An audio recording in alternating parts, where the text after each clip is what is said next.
Howdy, folks. Welcome to another edition of the Mid-Card Report.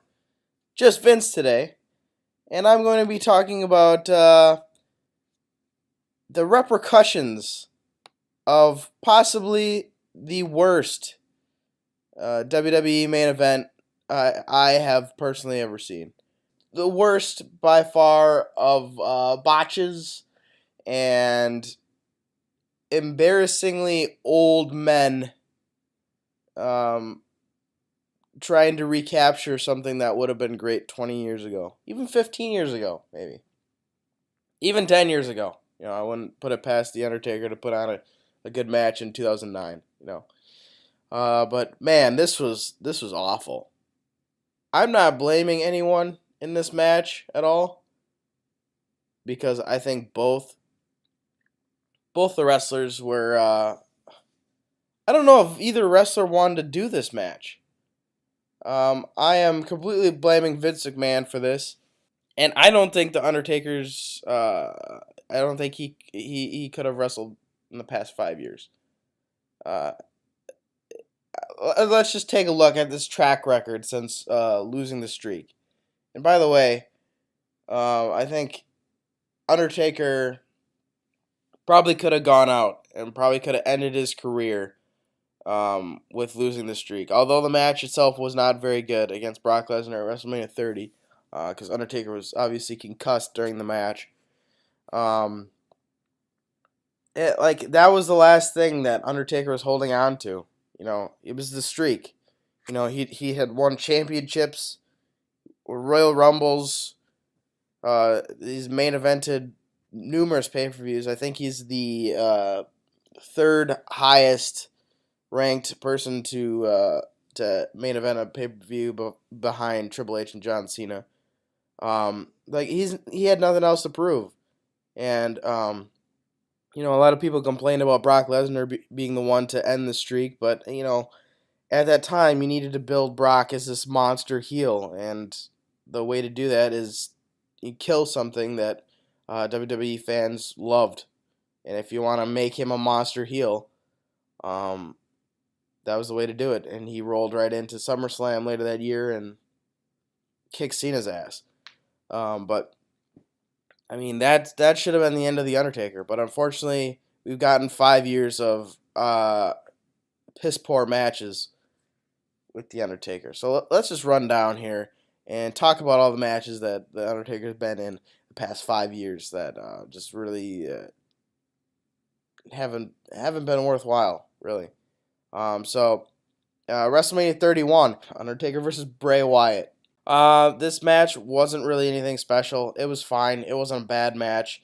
I don't know. It didn't really need to be done. Like, he didn't need to face Bray Wyatt. I don't know. It was just odd. And then moving on, the SummerSlam 2015 and Hell in a Cell 2015 matches with Brock Lesnar. I actually enjoyed these matches. These are the only matches that I think were quality matches that the Undertaker's had in the past 5 years after losing the streak. But I don't know if this feud needed to be a thing. Brock Lesnar already proved himself being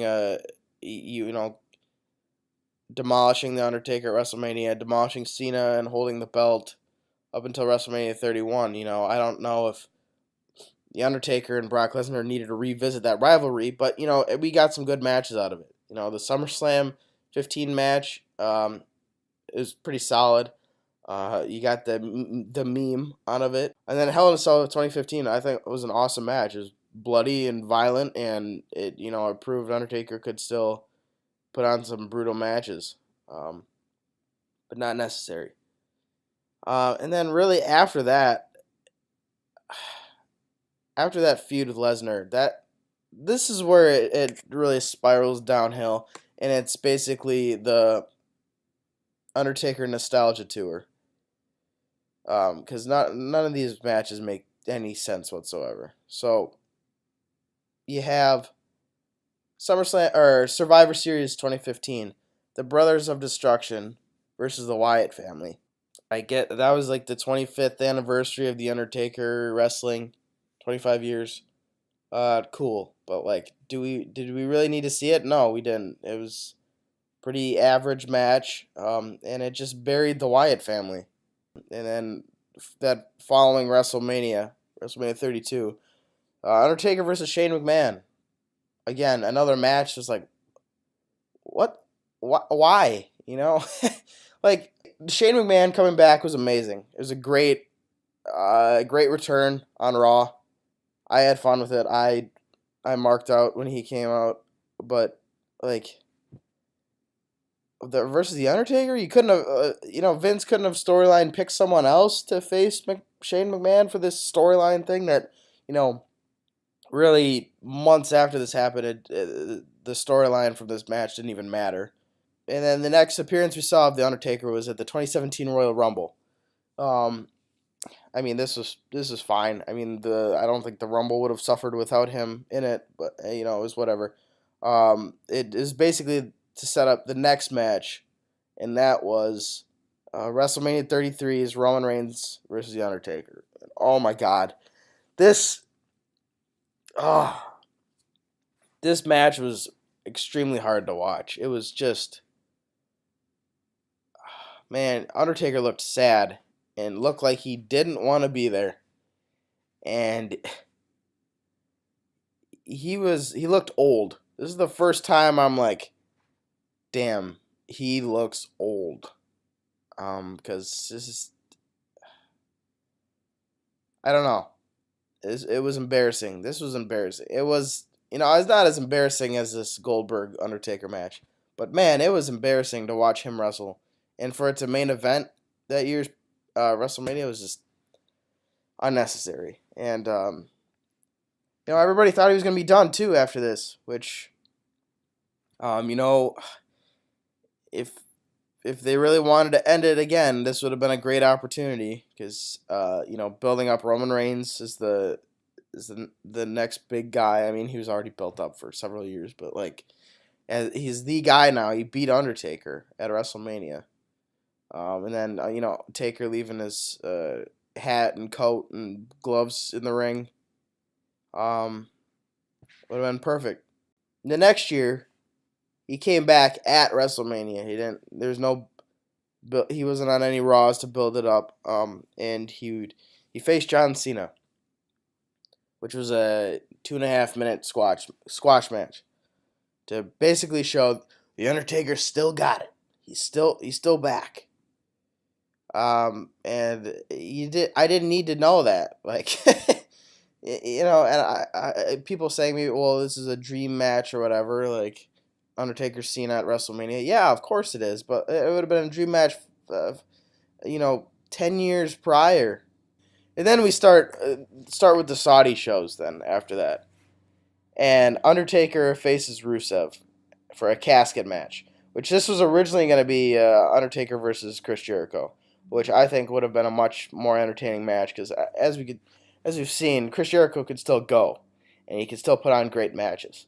And I think he could have gotten a great match out of The Undertaker. But Rusev, I don't know, like, I know they were trying to like keep his character alive and stuff because he was like red hot with the Rusev Day stuff, but this kind of buried him. This kind, no pun intended, with the casket match. Rusev could have been in the Royal Rumble that night, and Undertaker could have stayed home. And then we go on to this Australian show, Super Showdown, the first Super Showdown, versus Triple H. And now at this point, it's just a slap in the face. It's just a slap in the face to anyone that has watched wrestling in the past 8, 9, 10 years. Because how big of a deal they made WrestleMania 28 to be, the end of an era. If you want to do an end of an era match in 2012, and then in 2018 you're redoing the match, it's a slap in the face to the fans. And then an even bigger slap in the face of the fans was what happened a month later at Crown Jewel, which we've covered on this channel before. In my opinion and Zaim's opinion, is the worst WWE pay-per-view of all time. Yes, even after seeing Super Showdown 2019, I would still stick to that. Um, we got a bigger slap in the face with Shawn Michaels coming out of retirement to team up with Triple H versus the Brothers of Destruction, and this was a dumpster fire of a match. Uh, Probably one of the worst matches of 2018, and I didn't think it could get any worse than that, but it did. Undertaker versus Goldberg, and man, talk about a botch fest. Talk about a match that did not deserve to main event a pay per view. Um, and again, I don't blame either of these guys because they both botched equally, despite what Matt Riddle wants to say about Goldberg. Uh, Undertaker clearly dropped Goldberg on his head, doing a tombstone. Goldberg dropped Undertaker on his head, trying to do the jackhammer, and then the finish was just a mess. Goldberg was clearly knocked out, and I wouldn't say unconscious. He was semi-conscious, I guess. He was concussed. And Undertaker goes for or Goldberg goes for a tombstone, and Undertaker's supposed to reverse it, and they just both collapse. It's just like, jeez, man. These guys should be in nursing homes, and they're in their early to mid 50s. Like, it's bad. Um, Undertaker ended up picking up the victory and was visibly upset after the match. Looked annoyed. And I don't know if he was annoyed with Goldberg or annoyed that he had to do this. People are watching their legends grow old in front of their eyes, and that isn't ideal. Uh, Especially in wrestling, because wrestling fans are extremely passionate about who they like and who they don't like. And I mean, Undertaker, Shawn Michaels, Triple H, Goldberg to an extent. People still have fond memories about them in the 90s and early 2000s, um, tearing it up, making great matches, making great moments. And I'm begging you, Vince McMahon, if you're listening, I know you're probably not. Please let The Undertaker retire. He wants to, clearly. Um, After the look on his face after the match, he's spent. Just let him retire, Vince. Please. For the love of God, let him retire. Spare him and spare the audience.